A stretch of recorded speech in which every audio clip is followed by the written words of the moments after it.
ఇష్టమే అవన్నీ పెట్టుకోవద్దాలి. ముందే 2 రోజులు అవన్నీ ఊరు ఎగురుతారంటే మళ్ళీ ఇంకొకరు బాధపడతారు.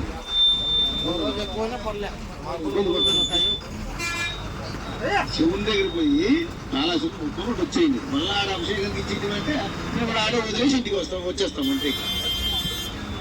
అభిషేకం అంటే లేట్ అయింది. అవన్నీ పెట్టుకోకూడదు. ఇప్పుడు పితృపక్షాలు ఇప్పుడు మాయపక్షాలు నీకు అభిషేకం పూజ చేయకూడదు. దేవుని మొక్క చేయడంలే, అభిషేకం మాత్రం మీకు చేయకూడదు. ఎందుకంటే దర్శనాలు పెట్టే టైం ఉండదంట. పెట్టుకోవాలందరికీ ఈ నెలంతా ఈ అమాస అయ్యే వరకు వాళ్ళకి పెట్టాల్సిందే. అది ఆ పుణ్యం కూడా రాదు అందరికీ. శివుడు కూడా అంటాడంట, శివుడు ఈశ్వరుడు అంటాడంట మాట.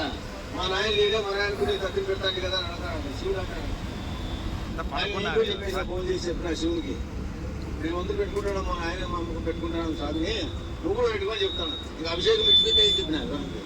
ఎందుకంటే ఒకటి కాదు కదా ఆయనకి వేసేది, అరటి పండ్లు వేస్తారు, జామ పండ్లు వేస్తారు, అన్నీ వేస్తారు. కాబట్టి 2 నెలలు వదిలేసేసి అవి చెప్పినాను. సరే నా రోజు ఏమంటే ఇంటనే చెప్తాను.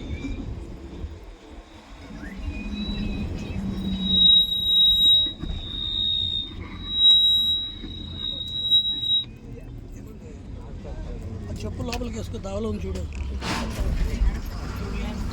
అలా ఛార్జింగ్ పాయింట్ వేసావన్నా? చేసినారు. తీస్తే బాగుంటుంది. అతను కూడా తీస్తారు.